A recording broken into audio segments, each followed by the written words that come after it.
Տարիներ շարունակ ձևավորված կարգի համաձայն նոր խորհրդարանի առաջին նիստին հրավիրվում է ամենայն հայոց կաթողիկոսը, որն իր օրհնության խոսքն է ուղղում նորընտիր պատգամավորներին։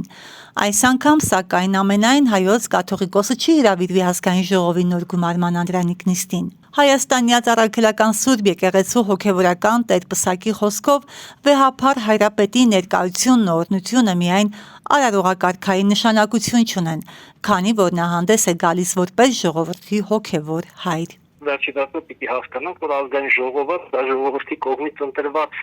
այն անձինք են, ովքեր ներկայացնում են հենց ժողովրդի ձայնը, ժողովրդի ակնկալիքները պետության զորացման եւ զարգացման գործում, հետեւաբար վեհափառը որպես իր ժողովրդի հոգևոր հայր բնականաբար իր խոսքը եւ ուղերձը պիտի ասեր։ Մեկնաբանելով իշխանությունների կողմից ավանդույթը խախտելու պատճառները, Տեր Պսակն իր անձնական կարծիքը հայտնեց։ Սա ավանդույթի վերացման հետ կապված չի, այլ զուտ կառավարության, իշխանության, եկեղեցական վեհափառի անձի հետ նաեւ կապված դրսևորում է, որը որ ընդունելի չէ եւ բնականաբար նաեւ բացասական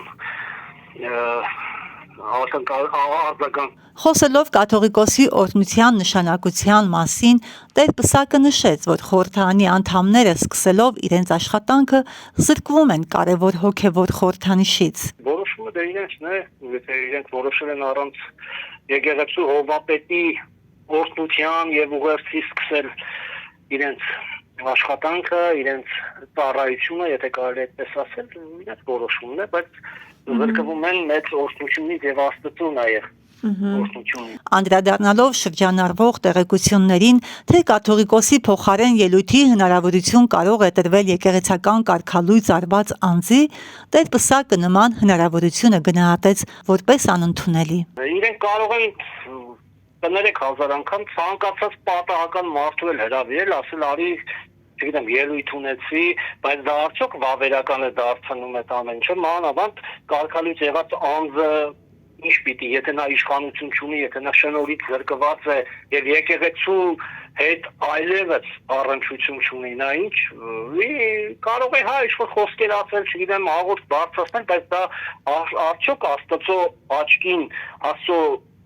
առաջ եւ մեր հավատավոր ժողովրդի առաջ ընդունելի կլինի, կարծում եմ ոչ։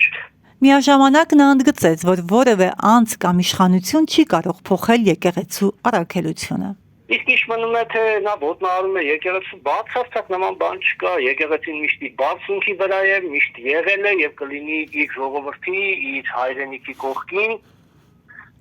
եւ այդպես է շարունակելու է։ Դա որևէ մեկի անձով պայմանավորված չի, դա որևէ իշխանության պայմանավորված չի, դարը շարունակ այդպես է եղել եւ այդպես էլ պիտի լինի, որտեղ եկեղեցին ինքը Աստվածը հաստատ կառույց է եւ Քրիստոս ինքն է հիմնադրել, որևէ մարդիկ չեն կարող փոխել եկեղեցու, այսպես ասած, հիմնադրման եւ նրա առաքելության իրն ու ընթացքը։ Հիշեցնենք, իշխող քաղաքացիական պայմանագիր խմբակցության ներկայացուցիչները լրագրողների հետ զրույցում նշել են, որ ԱԺ կանոնակարգ օրենքով սահմանված չէ կաթողիկոսի առաջին նիստին ներկա գտնվելու պահանջ կամ արարողակարգ։ Հայաստանյաց առաքելական Սուրբ եկեղեցու ներկայացուցիչները քննադատել են այս որոշումը, նշելով, որ վեհափառ հայրապետի մասնակցությունը ավանդական բնույթ է կրել։ Հասմիկ Մովսիսյան, Օրագիր Նյուզ։